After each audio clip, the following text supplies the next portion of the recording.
ABN Andhra Jyothi కథనాలకు police ఉన్నతాధికారులు స్పందించారు. Paderu DSP రాజనరసింహారెడ్డిపై case నమోదైంది. భూ వివాదంలో బాధితులను బెదిరింపులకు పాల్పడుతున్నట్లు అభియోగాలున్నాయి. డీఎస్పీతో పాటు కుటుంబ సభ్యులపైన కేసు నమోదు చేశారు.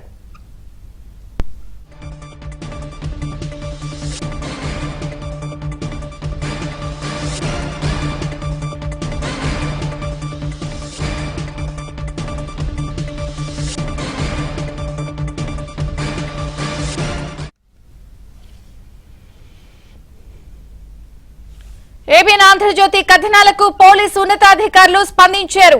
పాడేరు డీఎస్పీ రాజనరసింహారెడ్డిపై కేసు నమోదైంది. భూ వివాదంలో బాధితులను బెదిరింపులకు పాల్పడుతున్నట్లు అభియోగాలున్నాయి. డీఎస్పీతో పాటు కుటుంబ సభ్యులపైన కేసు నమోదు చేశారు. పూర్తి వివరాలు సాంబశివరావు అందిస్తారు. సాంబశివరావు.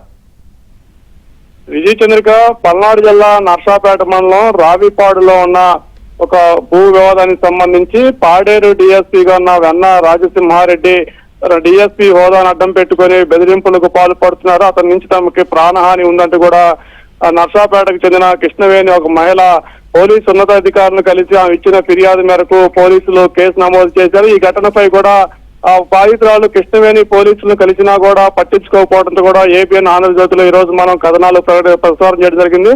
ఏబిఎన్ లో కథనాలు ప్రసారమైన తర్వాత పోలీసు ఉన్నతాధికారులు ఆ బాధితురాలు ఇచ్చిన ఫిర్యాదును పరిశీలించి డీఎస్పీ పాడేరు డీఎస్పీగా పనిచేస్తున్న వెన్న రాజసింహారెడ్డితో పాటు ఆయన సోదరుడు వెన్న శ్రీనివాసరెడ్డి, వారి తల్లిదండ్రులు, కుటుంబ సభ్యులపై కూడా నర్సాపేట రూరల్ పోలీస్ స్టేషన్ లో కేసు నమోదైంది. ఇలా కుటుంబ సభ్యులు గతంలో 67 లక్షల రూపాయలు డబ్బులు తీసుకొని వారి పొలం రిజిస్ట్రేషన్ చేయకుండా తమ బాధితులను వేధింపులకు గురి చేయటం, అతను డీఎస్పీ అయిన తర్వాత డీఎస్పీ హోదాను అడ్డం పెట్టుకుని తమ బెదిరింపులకు పాల్పడుతున్నట్టు కూడా బాధితులు ఆరోపణ చేస్తున్నారు. దీనిపై కూడా కేసు నమోదు చేసి విచారణ అయితే కొనసాగిస్తున్నారు. ఈ చంద్రిక.